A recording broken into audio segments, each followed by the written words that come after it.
Itinanggi ni Senador Kiko Pangilinan na namemerso na lang minority senators kasunod ng panawagang mag-resign si Senate President Alan Peter Cayetano. He has only himself to blame. Okay.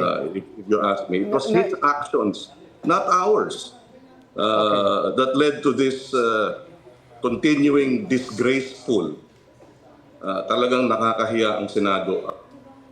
Sabi ni Pangilinan sa panayam sa kanya ng unang balita sa unang hirit, paanong bibigyan ng pagkakataon si Cayetano bilang Senate President kung sa umpisa pa lang anya ay binabaluktot na nila ang Senate rules. Inihalimbawa niya rito ang nangyari noong May 26 kung kailan nagkainitan ng mga senador kaugnay sa usapin ng pag-amyenda sa Senate rules para payagan ng mga senador na dumalo via video conferencing. Nag-walkout noon ang minorya. Nanawagan ng Senate minority na magbitiw sa pwesto si Cayetano dahil sa anilay paglabag sa Senate rules kasunod ng hindi pagdalo ng Senate majority sa sesyon ng dalawang magkasunod na araw.